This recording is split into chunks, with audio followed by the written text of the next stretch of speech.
But standing there in front of her, I realized I had to do it. It wasn't jealousy that made me take this step. It was the hollow, aching emptiness that had settled between us, a silence I couldn't ignore anymore.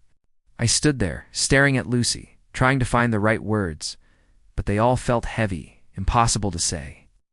I watched her, the girl I thought I knew inside and out, as she looked down at her phone again, barely acknowledging me. The silence between us wasn't comfortable, but it had been that way for a while now. "James, you're being ridiculous," she said, not looking up. "It's not what you think." And now I knew what it was. Daniel. She was always talking about him, always bumping into him, as she put it. I forced myself to speak, my voice sounding weaker than I intended. "I saw the messages, Lucy." "You think I'm blind?" She froze, her fingers pausing on the screen of her phone before she let out a sigh. "James, I told you, there's nothing going on. He's just a friend." "You're overreacting." "A friend you're texting at all hours of the night? A friend who knows more about you than I do now?" Her eyes flickered up at me, defensive. "You don't get it. I'm not some fragile thing you can control. I need space, James. Space you're not giving me. Space," I repeated, feeling a knot tighten in my stomach. "Is that what you're calling it now? Space?" "Maybe I don't need to be tied down to you," she said, her tone softer now, but the words stung like a slap. "I've changed, James. I'm not the same person I was when we first met. You need to accept that." I could feel my heart sinking, my throat tightening. "So what? You're just going to throw everything away? All we've built?" "For him." She looked away, her hands folding in her lap as she avoided my gaze. "You don't understand, James. I haven't felt live in a long time, and he makes me feel like I'm worth something." I took a step back, the weight of her words crushing me. The look in her eyes said it all. She had already made her decision. "Lucy," I started, my voice shaking, "I can't keep doing this. I can't keep pretending that everything's fine when it's not. I'm not going to stand by and watch you throw us away for him." She blinked at me, as if processing what I had just said. "Are you really doing this? Right now?" Her face went pale, and for a moment I saw a flash of vulnerability in her eyes. She opened her mouth to say something, but the words didn't come. Instead, she just sat there, staring at me as if she couldn't believe what I had just said. "You? You're serious?" she whispered. I didn't answer. I didn't need to. She already knew. I turned to leave, but before I reached the door, I heard her voice again. "James, don't walk away, please." I didn't stop. I couldn't. I could feel my heart breaking with every step, but I knew this was the only way forward. I couldn't get her out of my head. The silence after I walked out of Lucy's apartment still echoed in my ears, even though it had been hours. My decision felt like a weight in my chest, crushing and suffocating me. Had I really done the right thing, or was I just letting anger cloud my judgment? I was pacing around my room, trying to distract myself, but it wasn't working. The questions kept swirling, each one heavier than the last. Did she deserve this? Was it just my pride, or was this the only way I could truly move on? The doorbell rang, snapping me out of my thoughts. I hesitated, knowing who it was, before I even opened the door. "Ah!" "Sophie," I muttered, stepping aside to let her in. She walked in, her face soft, concerned. "James, we need to talk." I didn't say anything. I just slumped onto the couch, burying my face in my hands. Sophie sat beside me, her presence comforting, but not enough to shake the heaviness in my heart. "You made the right choice," she said quietly. "You know that, right?" I looked at her, my voice barely a whisper. I keep thinking maybe I should have tried harder. Maybe it's my fault. Maybe she didn't want to leave." Sophie sighed, her hand gently resting on mine. "No, James, this wasn't you. You've tried. You've been trying for so long to make it work, but sometimes, sometimes people change, and not always for the better." I nodded, the tears threatening to fall, but I forced them back. I didn't want to break down. I'd already done enough of that in the past few days. "But it doesn't make it easier," I said, my voice cracking. "I don't know what happened. It feels like she's just ... different. She was never this distant before. It's like I lost her and I never even saw it happening." Sophie's voice softened. "You weren't the only one who was changing. I'm sure Lucy is struggling too. But that doesn't mean you have to carry the weight of her mistakes." I didn't respond, but I felt a flicker of doubt deep inside. I didn't want to think about Lucy's pain, not right now. but I couldn't stop myself from wondering what she was going through. Then, just as I thought the conversation was over, my phone buzzed. I didn't even need to look at the screen to know who it was. "I'm not answering," I muttered, locking the phone and shoving it face down onto the coffee table. But Sophie was already reaching for it, her fingers brushing over the screen. "You should at least hear what she has to say, James." "No," I snapped, feeling a surge of anger. "I can't. I don't want to hear her apologies. They mean nothing now." Sophie hesitated before letting the phone rest on the table. "Okay, but just know that what she says doesn't change what you did. Made the right call. You deserve better." But I wasn't convinced. If I really had made the right decision, why did I feel like I was falling apart? Just as I was about to say something, the phone buzzed again. This time the screen flashed a message from Lucy. "James, please, I need to talk to you. This isn't over. I don't know what's wrong, but I need to fix this." I stared at it for a long time. My mind raced, but the only thing I could focus on was her words. "I need to fix this." Sophie watched me carefully, her voice soft but firm. "Don't do it, James. She's not going to change. Not unless she wants to. But you can't keep waiting for that." I could feel the conflict rising inside me. Part of me wanted to believe her, to reach out, to fix things. But I knew that doing that would only drag me back into the same toxic mess we had been in for months. "I thought I could fix us," I said quietly, my voice thick with emotion, "but maybe I was just fooling myself all along." Sophie didn't respond immediately. Instead, she just pulled me into a hug, and for a moment, I let myself fall apart. I hadn't realized how much I needed to hear that I wasn't alone. "I don't know what to do anymore," I whispered. "You'll figure it out," Sophie replied. "You'll heal and you'll move on. You're stronger than you think." But even as she said the words, I wasn't so sure. I didn't know if I could just let go, if I could walk away from Lucy, knowing that part of me still loved her. The message from Lucy kept buzzing in my mind, replaying over and over again. I need to fix this. But as the seconds passed, I realized I couldn't fix it. I couldn't fix her. I had to fix myself first. I didn't expect her to call. Not after everything. Not after how badly I'd shut her out. But there it was, my phone lighting up with her name on the screen. My heart skipped a beat before I could even stop it.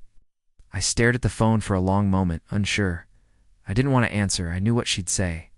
But curiosity, or maybe something else, made my fingers move. "James, please." Lucy's voice came through, shaky and soft, nothing like the confident tone she used to have. "I need to talk to you. I'm sorry for everything. I was wrong." I felt my chest tighten. I knew this moment would come, but actually hearing her apologize felt so much heavier than I imagined. "I'm listening," I said, my voice coming out colder than I intended.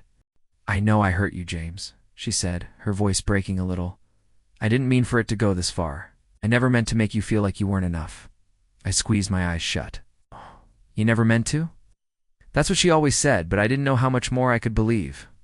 "I don't know what happened between us," she continued, her words speeding up now, as if she was afraid I'd hang up. "But I want to fix it. I want to try again. Please, James, just one last chance. I swear I'll do better. I'll change. I'll be the person you need." I closed my eyes and leaned back, the weight of her words sinking in. Try again? Could I really do that? Could I go back to the person who had betrayed me? The person who didn't even have the decency to tell me the truth until it was too late? "Lucy," I said, my voice softer than I wanted it to be. "I don't know if I can believe you anymore. You said the same thing before, over and over. I gave you every chance and you kept hurting me." There was a silence on the other end of the line. I could practically feel her disappointment, her confusion. It made my stomach churn, but I couldn't stop. I had to be strong. "James," she whispered, the guilt in her voice so thick, it almost made me feel sorry for her. "I've never been this sorry. I know I've messed everything up, and I understand if you don't want to hear from me. But I need to make it right." I bit my lip, staring at the floor. She was sorry? But was she really? Or was this just a last-ditch effort to keep me in her life? Was she really changing? Or was this just another excuse? "Lucy, you can't fix this with just words. I've given you everything I had, and you still pushed me away. You're asking for a chance. But what if I've already given all I can?" I said, the words coming out raw. "I know," she whispered, "but I'll do anything. Please, don't give up on me. Don't give up on us." A sharp pain twisted in my chest. The part of me that still cared wanted to hold on, to believe that things could go back to how they were. But I knew better now. I couldn't keep holding on to something that wasn't there anymore. "I can't do it, Lucy. I'm done," I said, my voice shaking with the finality of it. She didn't answer right away. Silence between us stretched on for what felt like forever. I waited, almost wishing she'd say anything that would make this easier. But I knew deep down it wasn't supposed to be easy. Not anymore. Finally she spoke, her voice small. "So, this is it? You're just walking away?" Closed my eyes, trying to steady my breath. "Yes, I am." There was a long pause, and when she finally spoke again, her voice had lost some of its warmth. "You'll regret this, James. I'll never forgive myself, but you'll regret it." I swallowed hard. Regret? I didn't know what to say. I couldn't answer her. I couldn't promise her anything. Because the truth was, I didn't know if I'd regret this. Maybe I would, maybe I wouldn't. But I couldn't live with myself if I kept pretending things could be different. "I don't know, Lucy," I said quietly. "But I can't keep holding on to something that doesn't exist anymore. I need to move on." And with that, I ended the call. I sat there in the silence, the weight of the decision pressing on me. I couldn't look back. Not anymore. I couldn't stop thinking about it. The breakup. The phone call. Everything Lucy said, every word, felt like a weight hanging over me. But it wasn't just me who was hurting. I knew that much. I had to know that she was too, right? I was sitting in the library, pretending to study, but my mind kept drifting back to her Lucy and what she was doing now. What he was doing now. Daniel. It was a strange feeling, knowing she was with him. The same guy I'd seen as just a background character in our relationship, the one who'd always been there, but never really mattered until he did. My phone buzzed, and my heart skipped. I almost didn't want to look, but I knew who it was. Her name flashed across the screen.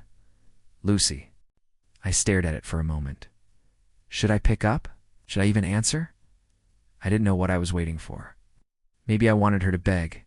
Maybe I wanted her to tell me that she made a mistake. Or maybe I was just waiting for closure. I swiped the message open before I could talk myself out of it. I can't believe this is happening. I need you, James. Please. I exhaled sharply and set the phone down without responding. My mind was a mess, spinning out of control. James? I looked up and saw Tom, my roommate, standing beside my table, his arms crossed. You good, mate? Shrugged, shoving the phone into my pocket. Yeah, just ... thinking. Thinking about her? Tom asked, his voice casual, but his eyes giving away a hint of concern. I didn't want to talk about it. I didn't want to keep rehashing everything, especially with him, but I couldn't lie. Yeah, I muttered. I just don't get it. 1 minute everything's fine. The next, she's ... gone, and now she's with him. Tom sat down across from me, leaning back in his chair. It's a tough one, mate. But you've got to stop torturing yourself over it. You're better off without her. But it didn't help. I knew it wasn't that simple. The next few days were a blur. Lucy kept texting. Every time I resisted. But I knew she was hurting. She wasn't just apologizing. She was trying to make herself feel better. That much was obvious. I didn't know how to feel about her anymore. Part of me wanted to respond, to ask her how things were with Daniel. The other part of me knew it wasn't my business anymore. But that night, as I lay in bed, staring at the ceiling, I couldn't stop thinking about it. About her. About him. Daniel. I remembered how she used to smile when she talked about him. I didn't know what it meant, but I hated that I felt like I had no place in her life anymore. That was when my phone buzzed again. This time, it wasn't a message. It was a call. And this time I didn't hesitate. James, please, I'm begging you. Talk to me. I need to see you. Lucy's voice was shaky, breaking as she spoke. I closed my eyes, pinching the bridge of my nose. Lucy, why? What is it that you need from me? I gave you everything. And you chose him. James, I don't know what I was thinking. I've messed everything up. I'm sorry, I swear. But he's just ... Her voice trailed off, and I could hear her taking a shaky breath. He's not you. He never was. It hit me. There it was. The truth I didn't want to hear. The words I knew I'd eventually have to face.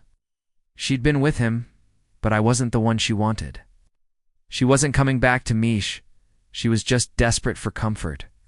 I can't do this anymore, I said, my voice suddenly strong. I'm done, Lucy. I'm sorry, but I can't go back to the way things were. There was a long pause on the other end of the line. When she spoke again, it was quieter. I'm so sorry, James. I never meant for things to get this far. I just didn't know what I was doing. You never knew, Lucy, I said, my heart sinking. Never understood, and I don't know if I can forgive that. The line went silent again, but this time I didn't wait for her to say anything. I ended the call. I sat there in the darkness of my room, the weight of her words pressing down on me. She wasn't the girl I knew anymore. She was someone else, someone who couldn't even see what she was doing to me. But as the night went on, the sting of it all started to fade. My phone buzzed again. But this time, it wasn't from Lucy. It was a notification from a group message with my friends. I felt a strange calmness wash over me as I read the message from Jack. Let's hit the bar tomorrow night. Need to get away from all this. Maybe that was what I needed. Not Lucy. Not her apology. I needed to take control back. Needed to remember who I was before everything got complicated. And just like that, the fog in my head started to lift. I wasn't going to fall for her act again. I couldn't. I didn't want to go through her things. I knew it was wrong, but my mind couldn't stop racing. I couldn't let go of the feeling that something had been off for so long. I needed to know, needed to understand what had really happened. Why had she pulled away, and why Daniel? The opportunity came unexpectedly when I bumped into Lucy's old friend Sophie at a cafe. Sophie had been one of the few people who knew the ins and outs of my relationship with Lucy. As soon as I saw her, the question that had been gnawing at me spilled out. Sophia started, leaning in closer. Was there something going on between Lucy and Daniel before all of this? Sophie's eyes flickered with hesitation before she looked away. You should ask Lucy, she said softly, her fingers tracing the rim of her coffee cup. I didn't know how to tell you. I felt my heart drop into my stomach. What do you mean, didn't know how to tell me? Sophie shifted uncomfortably in her seat. James, I didn't want to get involved, but I think Lucy was emotionally attached to Daniel before the breakup. She kept talking about him, about how much she felt for him. I never thought it'd go this far, but wait, I cut her off, my mind spinning. She was already emotionally invested. Before I even knew anything was wrong? Sophie nodded, her expression full of guilt. I'm sorry, James. I didn't want to be the one to tell you, but I figured you had a right to know. The betrayal hit me like a punch to the chest. Lucy had been hiding him all along. How could I have been so blind? The rest of the conversation was a blur. I barely even heard the words Sophie said as I left the cafe, my thoughts consumed by the discovery. Daniel wasn't just a random guy she was hanging out with. It was someone she had been emotionally tied to, someone she'd probably wanted more than me. I couldn't breathe. Air felt thin, suffocating. Later that night, I found myself sitting in front of my laptop, staring at the screen. It was almost like I was searching for something I knew I didn't want to find. But I couldn't stop myself. I clicked on the message thread between Lucy and Daniel, my hands trembling as I scrolled back. There they were, messages, long before our breakup. The words hit me like a ton of bricks. The late-night talks, the inside jokes, the longing words. She'd been giving him pieces of her heart that were meant for me. She'd been telling him everything that was left unsaid between us. I feel so understood with you, Daniel. I wish I didn't have to feel guilty about this. But I think I need you more than I've ever needed anyone. I closed my eyes, trying to force the tears back. I felt like everything I thought we had was a lie. The betrayal was so deep, it was like a jagged hole in my chest, and I couldn't stop the bleeding. I slammed my laptop shut and stood up, pacing the room. Ow. How could I have missed it? How could I have been so blind to the signs? Lucy hadn't been the woman I thought I knew. She'd been lying, manipulating her way through our relationship, and I'd been too caught up in my own feelings to see it. I tried to breathe, tried to calm down, but the anger wouldn't go away. It bubbled up inside me, hot and consuming. She hadn't just hurt me. She'd betrayed everything I thought we stood for. My phone buzzed and I grabbed it, hoping it wasn't her, but it was. Lucy's message read, James, please. I don't know what to say, but I'm sorry. I never wanted you to find out this way. Can't we talk? I almost laughed, the bitterness rising in my throat. After everything, after what I had just discovered, she wanted to talk, to fix it. I slammed the phone down on the table, feeling my heart pound in my chest. What was there to talk about? What could she say that would ever make this right? She had already made her choice, and I wasn't part of it. I stood there, staring at the screen, a decision forming in my mind. I couldn't go back to her. Not after this. Not after everything. My mind was made up. The next day I saw Lucy walking across campus. She looked up and caught my eye, her face softening in surprise when she saw me standing there. She hesitated for a moment before walking toward me. "James," she said, her voice trembling, "can we please talk?" I took a deep breath and looked at her, all the emotions I'd been holding and flooding to the surface. The anger, the hurt, the betrayal. But this time I didn't let it control me. "No, Lucy," I said firmly, my voice steady. "There's nothing left to talk about. You made your choice. And I'm done." I didn't give her a chance to respond. I turned and walked away, leaving her standing there, frozen as the last piece of my heart closed off to her forever. I woke up to the sound of my phone buzzing on the table. I had been avoiding it for days, but today, something felt different. The tension in my chest had started to loosen. And for the first time in what felt like forever, I wasn't obsessing over Lucy. I grabbed the phone and stared at the screen. Message from her. "James, can we talk? I need you to know something." I almost laughed. She really thought that after everything she could just send me a message and expect me to drop everything. I deleted it without responding, feeling something inside me click back into place. It had taken longer than I expected, but I was finally moving on. The days started to feel easier.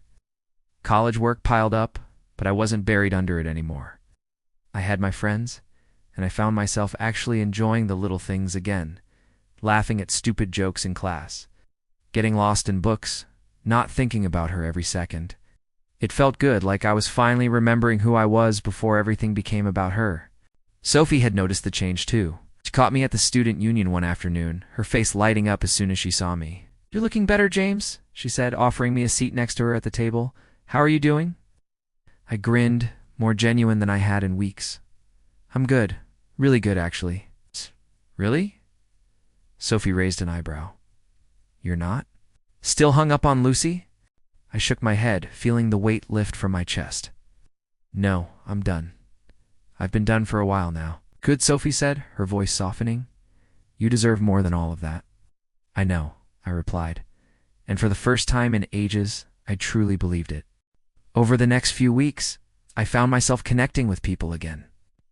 There was Maya, a girl in one of my philosophy classes who always had something interesting to say. We started talking after class, and soon we were meeting up for coffee, talking about everything: our favorite books, our weirdest experiences, life in general. It wasn't a relationship yet, but I felt something stirring in me. It was new, it was real, and it felt like a reminder that life could move forward, even when it seemed like everything had fallen apart. But then, one day I ran into Daniel. It was the last thing I expected, and as soon as I saw him standing by the quad, I felt a flash of everything I'd buried: anger, confusion, and that horrible sense of betrayal. I could tell he saw me too, his expression stiffening as our eyes met. He was with a group of friends, but I could see that he was trying to act casual. I couldn't hold it in anymore. "Daniel," I said, walking up to him. My voice wasn't loud, but it was firm. "How's it going? You and Lucy, huh?" He shifted uncomfortably, glancing at the people around us. "Yeah, man, we're good," I smiled, though it wasn't a smile at all. "Yeah, funny how that works. You know, I thought I knew her. I thought I knew what we had, but turns out I was just the backup, huh?" Daniel shifted his weight, a nervousness I hadn't expected creeping into his eyes. "Look, James, it wasn't like that. We didn't—" "Don't bother," I interrupted. "I don't care. Just wanted you to know you're not the guy she wanted in the end. You were just the one she went to when it was convenient. And you'll never have what we had, no matter how much you think you do." I turned and walked away, the weight in my chest easing as I did. I didn't need to prove anything to him anymore. I wasn't angry. I wasn't bitter. I was done. Later that day, I got a call from Sophie. Her voice was tight with emotion when she spoke. James, I think you should know. Saw Lucy. She's not doing well. She's been crying for days. She keeps saying she made a mistake. My stomach twisted, but I didn't feel sympathy. Good, I said, my voice surprisingly calm. She should feel that way.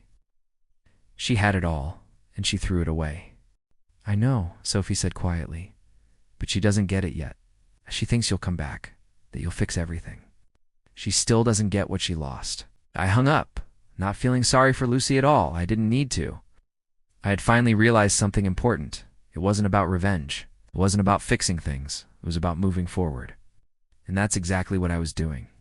The more time passed, the clearer it became. Lucy was no longer my world. The world I had thought we'd built together had crumbled, but I was standing tall, looking at something better ahead. I wasn't going to let her hold me back anymore. And for the first time in a long time, I felt like I was in control again. I didn't expect it to happen like this. I didn't expect her to call again, but she did. It's been weeks since I cut her off, since I made the decision to stop being the safety net she kept falling back on. Oh. But there she was, her name flashing on my phone.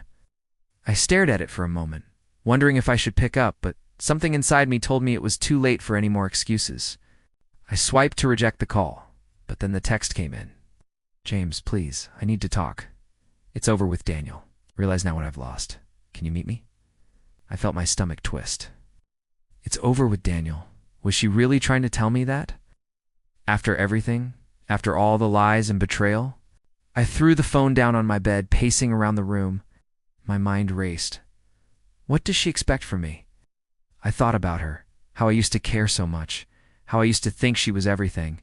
But the more I thought about it, the clearer it became. I wasn't that person anymore. She had taken too much. She had crossed too many lines. The next day, I ran into Jack on campus.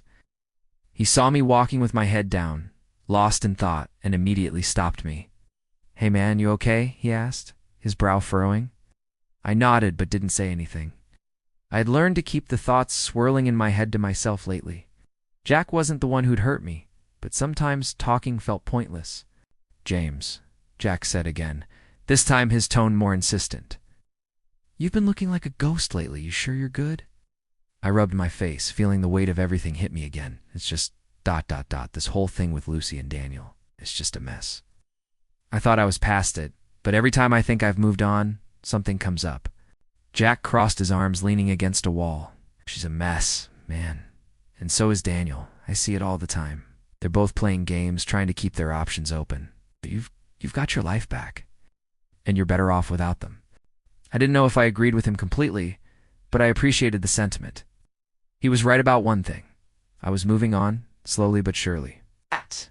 And in the process, I was beginning to feel stronger, more like myself again. I don't know if I can trust her anymore, I said, my voice quiet. She told me she needed me, and then she went to him. She lied to me, Jack. Over and over again. Jack sighed, but his voice was firm. I get it, man. And you're not wrong to feel betrayed, but you're doing better than you think. You're putting yourself back together. I didn't reply, but his words lingered with me. I had to admit there was truth in them. I wasn't just surviving anymore. I was healing. Later that night, I found myself walking across campus again, heading to the library to clear my head. I wasn't expecting to see her, but there she was. Lucy. She was standing by the bench where we used to sit together, looking lost. I could see the weight of everything on her shoulders. She looked up when I approached, her face pale, her eyes red. James, ... double quotes, she started, her voice wavering. I've been trying to get in touch with you. I know I've messed up. And I don't expect you to forgive me, but I need to explain. I stopped in front of her, crossing my arms. You don't need to explain anything to me, Lucy. You've had your chances. You had a choice, and you made it. Chose him over me. I didn't choose him, she said quickly, shaking her head. I didn't mean for any of this to happen, Daniel. He made me feel things I didn't even know I was missing. But I've realized that I was just running away from what I had with you. I didn't respond right away. I was still angry. But there was something in her voice, something in the way she said it, that made me stop and listen. I had spent so long feeling betrayed that I hadn't stopped to wonder what she was going through. I didn't know her anything, but in that moment, I realized that I had to be the one to let go. Not just of her, but of everything that had been holding me back. "You don't get it, Lucy," I said, my voice finally steady. "I'm not the same person anymore. I'm not the guy who would let you back in just because you say the words. You lied to me. You didn't just hurt me. You changed everything." Her eyes filled with tears, but I didn't feel the need to comfort her anymore. The sadness wasn't for me anymore. It was for her, for the reality of what she'd done to herself. "I'm sorry," she whispered, barely audible. I don't know what I was thinking. I took a deep breath, trying to steady myself. "I can't keep doing this, Lucy. I've moved on, and you need to as well." Her face crumpled, and for a brief moment, I saw the fragility of the girl I once knew. But it was too late. The damage was done. She had made her choices, and now it was time for her to face the consequences. The day had arrived, the one Lucy had been waiting for.